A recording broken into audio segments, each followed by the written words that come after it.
बुद्ध के अपने शिष्यों के लिए आखिरी शब्द थे, अब्बा दीपो भव, अपना प्रकाश स्वयं बनो। जब बुद्ध इस दुनिया से जा रहे थे तो स्वाभाविक रूप से उनके हजारों शिष्य चारों तरफ इकट्ठा हो गए। वे रोने चिल्लाने लगे।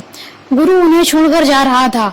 उनका दुखी होना तो स्वाभाविक था, और गुरु भी उनके साथ 42 सालों तक रहा था, और वो सभी उस आदमी से बहुत प्रेम करते थे। वे उनकी आभा और खिंचाव से प्रेम करते थे। वह उन सबसे सुंदर व्यक्ति में से एक थे जो कभी भी इस पृथ्वी पर चले होंगे। वह न केवल आध्यात्मिक रूप से बल्कि शारीरिक रूप से भी बहुत सुंदर थे। बुद्ध का चलना, सोना, बातें करना, उनकी मुस्कान बहुत ही अद्भुत और आकर्षक थी। बुद्ध को देखना ऐसा था मानो किसी ताजे खिले कमल के फूल को देखना। इसलिए वे सभी बुद्ध से अथाह प्रेम करते थे।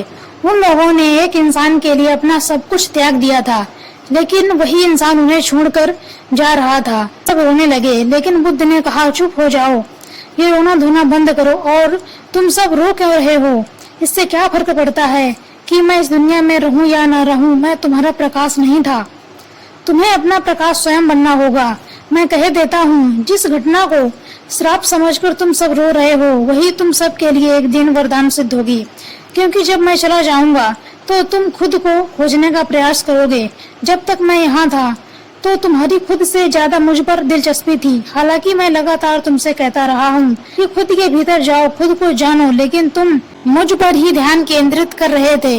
अब मैं जब यहाँ पर नहीं रहूंगा तो तुम खुद के भीतर जाने के लिए बाध्य हो जाओगे। और ठीक ऐसा ही हुआ। बुद्ध के महापरिनिर्वाण के बाद बहुत से लोग बुद्धत्व को प्राप्त हो गए। जब उनसे पूछा गया, बुद्ध की मृत्यु के बाद इतने सारे लोग प्रबुद्ध क्यों हो गए, तो उन्होंने कहा, अब हम समझ पा रहे हैं कि बुद्ध ने ऐसा क्यों कहा था कि जिस मृत्यु को तुम अभिशाप समझ रहे हो वह तुम सबके लिए वरदान सिद्ध होगी। क्योंकि एक बार आपने बुद्ध को देखा और वह चले गए तो फिर बाहर देखने लायक कुछ भी नहीं है। इसीलिए हमने अपनी आंखें बंद कर ली।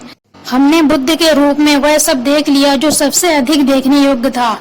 हमने इस संसार के सबसे सुंदर व्यक्ति को देखा है, और अब क्या देखा जा सकता था? बुद्ध के जाने के बाद ना तो कुछ सुनने लायक बचा था और ना ही कुछ देखने लायक।